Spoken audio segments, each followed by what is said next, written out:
এবং বুথ প্রেসিডেন্টের কাছে গিয়ে যদি আপনাদের সমস্যার সমাধান না হয়, তারপরে সত্যি প্রমুখ কাকা আছে, অলোক নস্কর কাকা, তার কাছে যাবেন এবং সেখানে গিয়েও যদি মনে করেন আপনার সমস্যাটা সমাধান হয়নি, তাহলে আমাদের মণ্ডল সভাপতি আছে প্রসূন রাহা মহাশয়, তার কাছে যেতে পারেন। আমাদের পার্টির একটা সিস্টেম আছে, আমাদের পার্টিতে কেউ কিন্তু রাজা নয়, যেটা আমরা বিগত পার্টিতে দেখেছিলাম সবাই রাজা, যে দলে প্রথমে রয়েছে সেও রাজা, যে গ্রাউন্ডে রয়েছে সেও রাজা।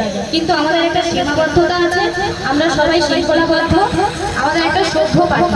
কারণ আমরা দেখেছি 21-এর ভোটে 2021 সালে যে বিধানসভা নির্বাচন হয়েছে, আমরা দেখেছি আমাদের 300 জনের উপরে কর্মী মারা গেছে। কিন্তু এবছর আমরা যখন জিতলাম, আপনারা কি দেখেছেন আমাদের ভারতীয় জনতা পার্টি জেতার পরে কোনো উচ্ছৃঙ্খলা করেছে, কোথাও কাউকে খুন করেছে? করেনি তো। কারণ আমরা শৃঙ্খলাবদ্ধ, আমাদের পার্টির একটা নিয়ম আছে, আমরা সকলেই সেই গাইডলাইনটা মেনে চলি এবং আপনারা সকলেই এই গাইডলাইনটা মেনে চলবেন। এবং আজকে এখানে উপস্থিত হওয়ার কারণ হচ্ছে আপনারা একটা নতুন পার্টিকে দেখছেন, যেই পার্টিটা আমাদের এই পশ্চিমবঙ্গে প্রথম ক্ষমতায় এসেছে। এবং সকলকে একটু জানা দরকার, বোঝা দরকার যে আমরা কোন পার্টিটাকে ভোট দিয়ে নিয়ে এসেছি এবং এই পার্টিটা আমরা যদি করি আমাদের কি লাভ হবে, এটাই আমরা জানবো। তো এখানে যারা সকলেই আছি, আমরা সকলেই এবারে একত্রিত হয়ে ভারতীয় জনতা পার্টিকে ক্ষমতায় এনেছি। তাই জন্য একবার সবাই দুহাত তুলে বলুন জয় শ্রীরাম, জয় জয় শ্রীরাম, ভারত মাতা কি, ভারত মাতা কি। এক সময় এই জয় শ্রীরাম বলতে আমাদের ভয় লাগতো, ভারত মাতার জয় বলতে আমাদের ভয় লাগতো, কিন্তু আজ সেই ভয় আমাদের নেই, আমরা সেই ভয়কে জয় করেছি। এবং আজকে যে প্রধান আলোচ্য বিষয়, সেই আলোচনার বিষয়ে আমরা এখন আসছি, বেশি আপনাদের সময় নষ্ট করব না।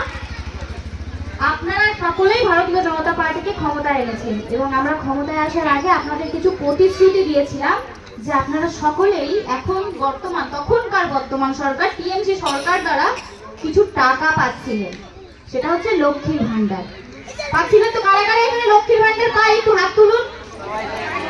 আচ্ছা, যারা যারা লক্ষ্মীর ভান্ডার পাচ্ছিলেন তাদের কোনো ভয় নেই, ওই অ্যাকাউন্টেই আপনারা লক্ষ্মীর ভান্ডার পাবেন।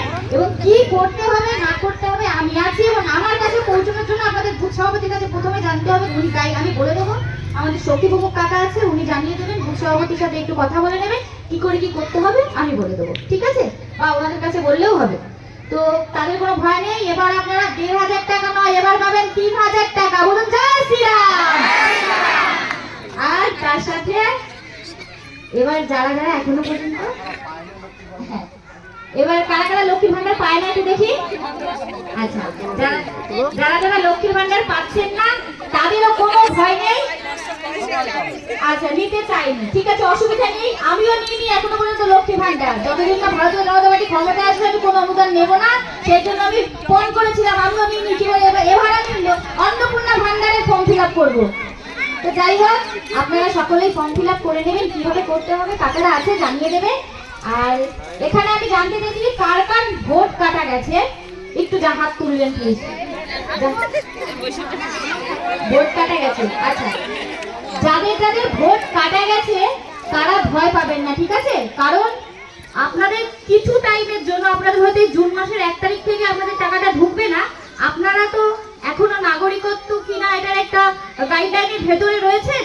তো আপনাদের যখন ভোটের কার্ডে আবার নামটা উঠে যাবেন, আপনারা আমাদের এই ভারতের নাগরিক হয়ে যাবেন, আপনারা নাগরিকত্বের কার্ডটা পেয়ে যাবেন, আপনারা আবার ফর্মটা ফিল আপ করে নেবেন। আপনাদের নেক্সট মান্থ থেকে বা আপনারা যখন নাগরিকত্ব পেয়ে যাবেন আপনারা টাকাটা পাবেন। আপনারা কিন্তু কেউ বিশৃঙ্খলা হবেন না, ভয় পাবেন না, ঠিক আছে? সকলেই আমরা টাকাটা পাবো।